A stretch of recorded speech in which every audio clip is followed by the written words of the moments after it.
Welcome back. If you're just tuning in and missed our conversation with Carrie Burgess about the Eagle Challenge Fitness Tour, you can watch it as well as past episodes on youtube.com/FortCampbell101. With me now is Ryan Bowie from the Roxy Regional Theatre in downtown Clarksville. Welcome back to the show, Ryan. How are you? I'm great. How are you? I'm good. Good. There's been a lot going on. You haven't really been around much. You've been, I guess, on vacation or something like that. But I've been at the theater. Oh. And I saw Patsy Cline. It was great. Yes, I loved that show. We were sad to see it go. And we're so fortunate to have Jackie Clydesdale, a native of actually Brentwood. She was born in Brentwood and then she moved to California. She's got musician parents. And I just think she knocked it out of the park as Patsy Cline. And then Leslie Green, who's just... You've had fantastic. Some really outstanding talent in this season, I thought. Folks that have come from far away. Yeah. The Dolly Parton show was another example of having some great out-of-town talent. So what's coming up at the Roxy? There's a number of different shows that are on the schedule. Yeah, we've got one more week of Romeo and Juliet, the William Shakespeare classic play, and it's going really, really great. We've got a lot of familiar faces that have come back to the Roxy to do this. We've kind of got this group of actors that seem to come back for our Shakespeare shows. So Kendall Ann Thompson is back, Hannah Church is back, Matt Casey, who you saw in Rocky Horror Picture Show, is back in a totally different role.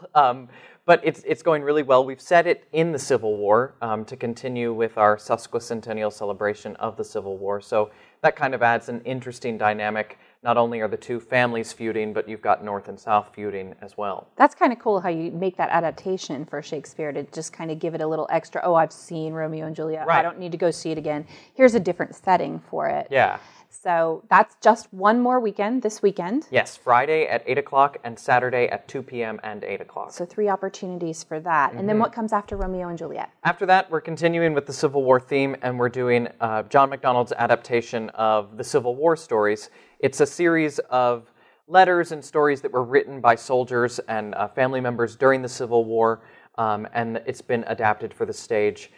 There are 4 people in the show, so it's a small cast, but very moving and very touching. I think anytime that you, especially in our town, whenever you focus on something that has a military theme to it, it really hits home. And with the Civil War being so close to us here, and all of those historical ties to the community, it's really great. Now, is that a straight play or a musical? It is. It's a straight play. Okay, and I know you guys have made a huge investment in Civil War era things here for Clarksville in this area because it had so much of an impact on that time period, but the costumes are great for the Civil War shows that you do. Yeah, it was a generous gift of the Organ family. They helped us out when we started this sesquicentennial celebration a couple years ago. And it's been great to just be able to have those, not to have to worry about renting them. And it's made the productions a lot more beautiful and a lot more accessible, I think. Very authentic, which is what we're trying to go for.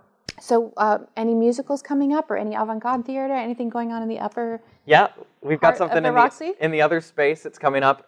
It's a play called The Mother with the Hat. It's by Stephen Adley Gurgis, who is actually, he was a student of John and Tom's when they were teaching in the Northeast before they came to the Roxy and Clarksville, and Tom came back to Clarksville. But it was nominated for a Tony, several Tony Awards, just a few seasons ago. On Broadway, it starred Chris Rock. Oh, wow. Yeah. So it is not something to bring the kids to, but if you want a great date night, it's very edgy and contemporary, and we've got a great cast that's made up of actually a couple Austin Peay students that came in and auditioned, and then several actors from the Nashville area came in and auditioned, and so it's going to be really, really fantastic. It's one weekend only. And the final performance, that Saturday night, Stephen Adley Gurgis is actually coming to Clarksville. Wow. He's going to see the show and do a talk back that night.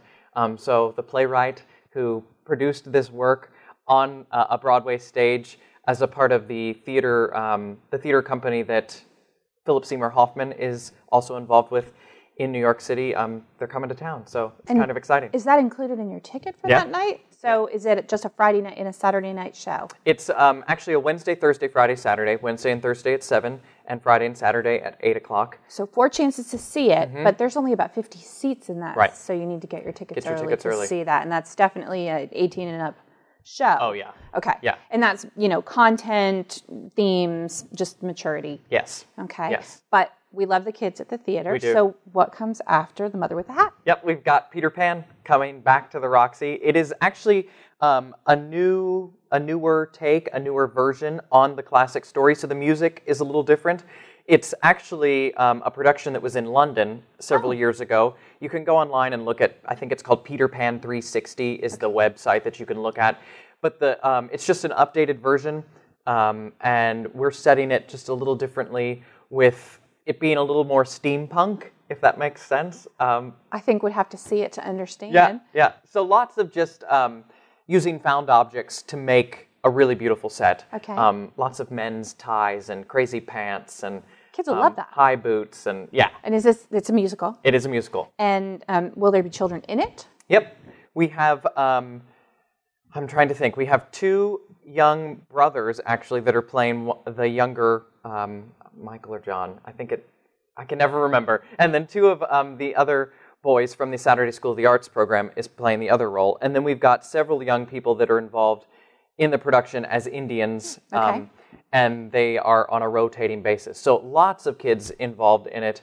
Anytime that we can get them on the main stage, it's what, we really love to do because they learn so much more that way than just, sitting and listening and actually being able to get their hands dirty and work with the professionals, I think is the way to go. So I have to ask, will there be flying? Of course. How can you not have Peter Pan if we don't fly? Okay. And next question then would be, will Peter Pan be played by a woman? He will not. He will be played by a young man. Okay. His name is Richie, and he's coming into town. He's actually worked with several of the company members that have worked here in the past. And I think, at the time when Peter Pan originally came out and it was written for Mary Martin and that sort of thing, there were a lot more what we call pants roles going on at that time. And I think this just brings a little bit of a truer sense to the show, and it also makes it maybe just a little bit more accessible to be talking about a man for young kids and actually to see a boy on stage. Mm-hmm. So I think it's going to be really great. But, nothing to knock the females playing Peter Pan. Kathy Rigby was great. Yeah, that's my favorite. Absolutely. Okay, So lots of stuff going on. And anything special, fundraisers or anything coming up? A lot of fundraisers coming up. It's kind of that time of year where many shows are happening. So we've got our annual spring fundraiser. It's going to go in a totally different direction this year. Instead of it being focused directly on the building, we're going to launch an unveiling of our 31st season as we start to work on sponsorship for that and how people can get involved and get excited about that. We'll have our annual cookout. We're working on some other exciting things for the end of the summer, but just trying to be involved and be always present in the community's eyes that things are happening, not only at the Roxy, but in downtown Clarksville. Absolutely. There's, partnerships that happen there. Sometimes you have a dinner and a show package with Edwards. Yep. It makes for a great date night. Pretty much every Saturday night of a main stage production, you can go to Edwards and have a steak dinner and come to the theater. It's a packaged price. I don't think you can beat it. It's a great for what price, you get. And you park once, So, that just makes things so much easier when you're thinking about having, it's almost a metropolitan feel to having a date night in downtown Clarksville. Sure, and then go up the street to Cloud 9 for the signature cocktail. There you go. So. It really is a whole evening. Yeah. That's wonderful. What about down the road as we come into the summer, big summer blockbuster musicals to look forward to? Yeah, we've got The Marvelous Wonderettes coming up. It's 4 girls singing 50s and 60s music, so wigs and taffeta again. And then we'll be doing Rodgers and Hammerstein's South Pacific to round out the season that Planners Bank is helping us out with. And it's just a great family blockbuster to enjoy the summer season. And for those of us that need to stay home for a vacation, to have lots of opportunities to come downtown and take part in everything that's going on at the Roxy. Wonderful. Well, I guess the best thing I can just say is that everybody should come and we'll see them at the theater. Great. Thank you. Thanks, Ryan. Don't go away. We'll be right back after the break. Looking for a unique gift for that special someone? Fort Campbell's MWR Engraving Etc. can personalize awards, plaques, trophies, and specialty gifts to show your appreciation in a memorable way. They accept walk-in requests as well as orders via fax or email. Engraving Etc. is located inside the Gannett Arts and Crafts Center next to Wilson Theater. For more information and price quotes, please call 270-798-0171. Fort Campbell MWR, serving soldiers, families, retirees, and civilians.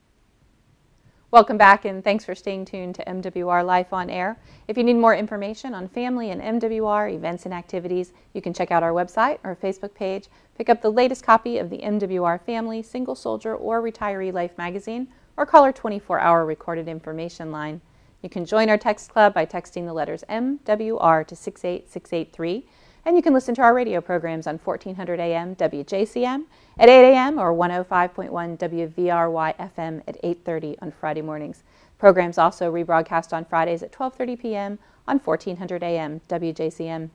To receive weekly information to your inbox, you can sign up to receive the MWR e-newsletter by going to fortcampbellmwr.com, clicking on MWR e-news, and then selecting Register for e-news. You'll start receiving the MWR e-news the following week. I'm Melissa Schaffner. Thanks for watching MWR Life on Air. We're supporting soldiers, families, retirees, and civilians with quality of life, events, and activities. We are your network of services. We'll see you next week.